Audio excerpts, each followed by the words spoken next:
રામ રામ ને સીતારામ ખેડૂત મિત્રો, શું તમે શિયાળુ પાક વાવ્યો છે અને ચણા ધાણા જીરું કલંજી વટાણા ગમે એ વસ્તુ વાવી હોય, જ્યારે એમાં અત્યારે આપણો ફ્લાવરિંગની અવસ્થા હોય તો એમાં આપણે શું કરવું જોઈએ જેથી આપણો ચીણાનો પાક હોય કે કોઈ પણ પાક હોય એમાં આપણે ખૂબ રાહત દે અને ખૂબ વધારે ફ્લાવરિંગ આવે?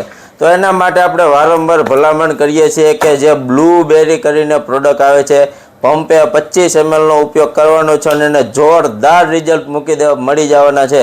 2 ક્યારા મૂકી દેવાના છે અને રિઝલ્ટ તમારે 5મા કે 7મા દિવસે તમારે નરી આંખે જોઈ લેવાનું છે ખેડૂત મિત્રો। અને વાત કરી જ્યારે ચીણામાં આપણે ઈરુનો પ્રશ્ન બહુ હોય ત્યારે આપણે ડોક્ટર કંપનીનું પેન્થર જે 1.9 આવે છે ઇમામેક્ટિન, પંપે 25 ml કચ આવીને મારી દેવાનું। તમારે ગમે એ પ્રકારની ઈયળ હોય છે ને, ગમે એવી એ બધી તમારે વહી જશે।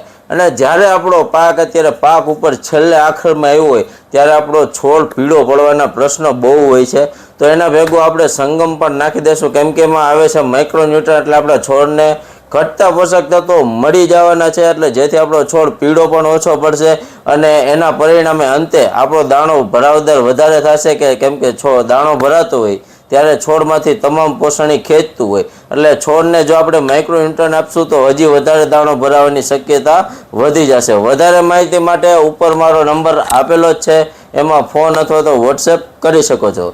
જય જવાન જય કિસાન।